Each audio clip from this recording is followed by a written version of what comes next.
Espace TV, le 22h.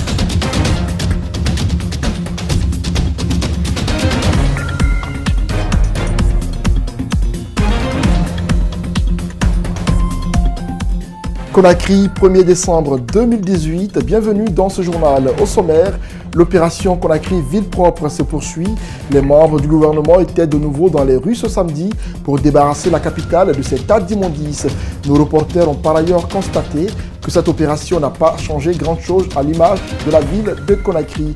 Éducation, le SLEG poursuit sa grève malgré les mesures du gouvernement en vue de l'étouffer. Le dégel du salaire de certains enseignants qui auraient repris les cours ne semble pas inquiéter Abakar Souma et ses hommes. Nous irons à Sidiri pour clore ce journal pour voir comment se comporte le Festival des Arts de Guinée, Festargui. La soirée d'hier, vendredi, était consacrée aux prestations artistiques. Malik Sangana Kamara nous en dira plus. C'est tout pour les titres.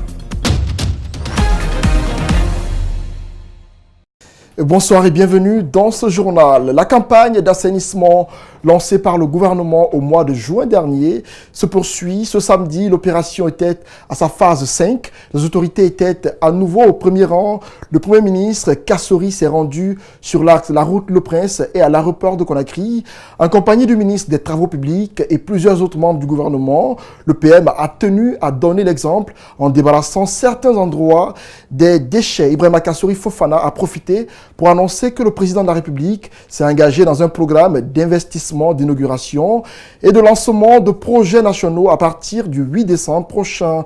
Dr Kassori Fofana est au micro d'Idrissa Bari et de Koria Abou Kourouma. C'est l'instruction qu'il nous a donnée au Premier ministre que je suis et au ministre des Travaux publics, que tout soit fait pour sortir Conakry de la saleté. Tout soit fait pour rendre la circulation fluide.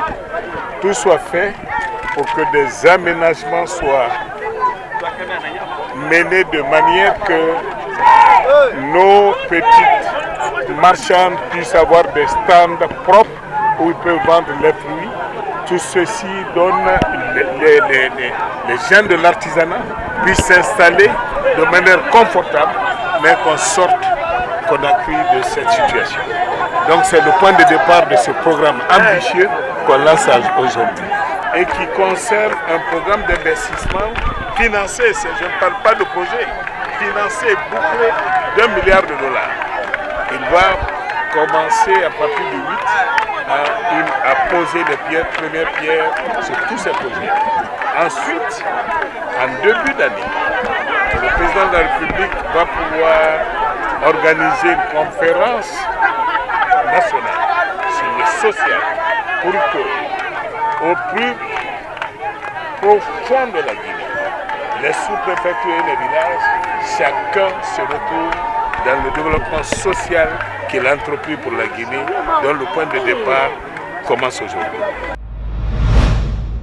Par rapport justement à cette journée d'assainissement, le constat révèle que Conakry n'a pas assez changé. La capitale guinéenne est toujours sale. Sur les différents axes routiers, les ordures sont perceptibles. Si l'opération est saluée par certains, il faut dire que d'autres pensent qu'elle a d'énormes imperfections. Abdourahmane Ba et Tierno Saadouba ont tendu le micro à quelques citoyens. Suivez. Il est maintenant devenu une coutume. Le dernier samedi de chaque mois est dédié à l'assainissement de la capitale Conakry.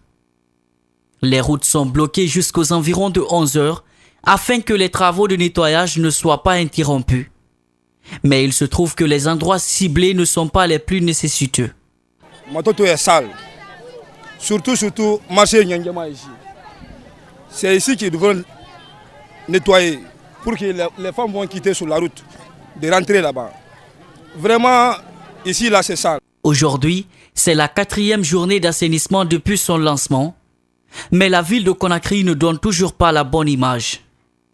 Ce citoyen trouve l'idée d'assainir bonne, mais la méthode inappropriée. Leur organisation là n'a pas sa place. Ils n'ont qu'à donner, s'il y a un budget pour ça, ils n'ont qu'à donner ça aux chefs de quartier. À leur tour, ils vont chercher un groupe, que ce soit maintenant leurs travaux, chaque jour même, chaque jour. C'est pas dire que c'est à la fin de ce mois, bloquer le dernier, ça veut dire bloquer les gens comme ça. Il faut voir ce qui se passe. Mais c'est de la merde. Ça, on ne peut pas supporter ça. Ce jeune est très remonté. Ses heures de travail sont perdues. Il s'insurge contre toute l'initiative et la trouve inopportune. Qu'ils arrêtent de se foutre un peu des gens, quoi. Mais initiative de, comment on appelle ça, rendre la capitale propre. Vous pouvez me dire que cette capitale elle est propre? Vous pouvez me dire que cette capitale est propre? Mais où on va? Mais qu'ils arrêtent de se foutre des gens. Hein? On est là, on sort pour aller chercher le quotidien pour la famille et on nous empêche de sortir.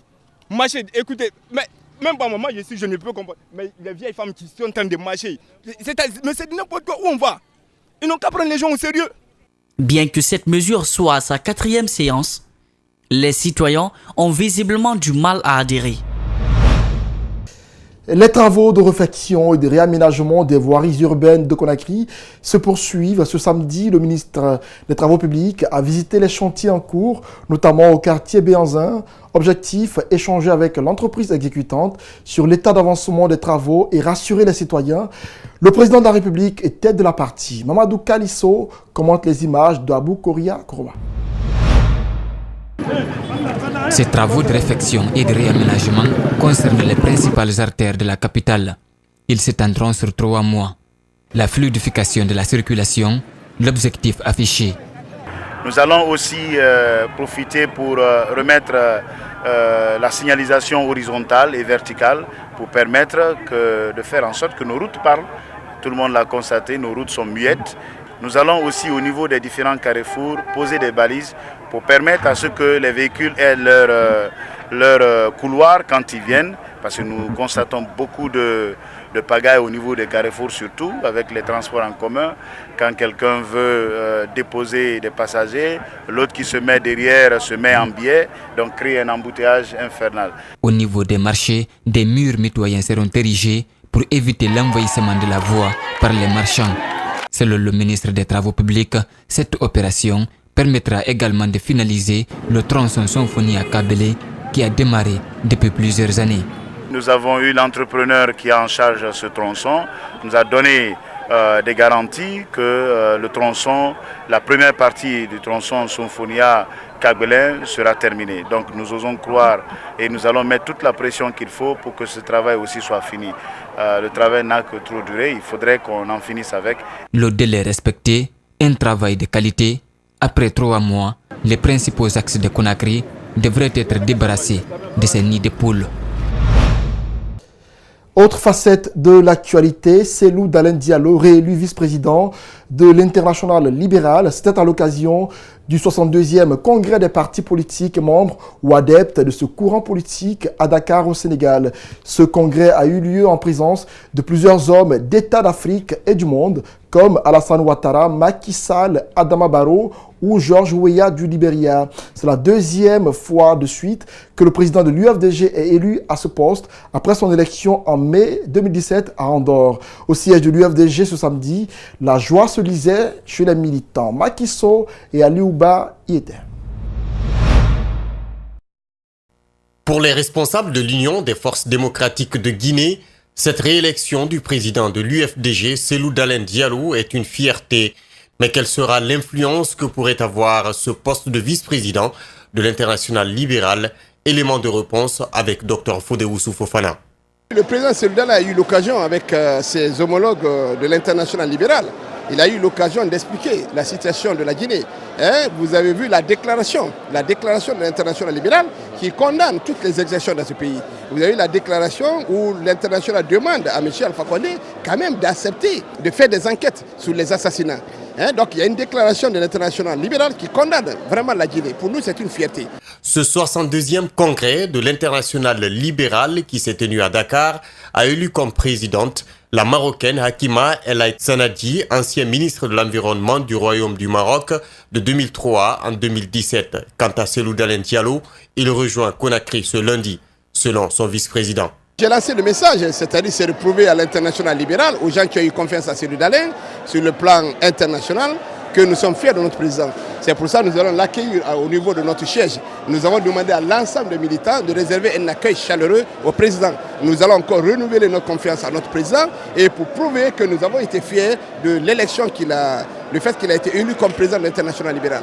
Donc c'est une manifestation vraiment de joie que nous allons réserver. C'est pour ça que nous avons dit que toute la presse internationale est invitée ici, la presse nationale et internationale.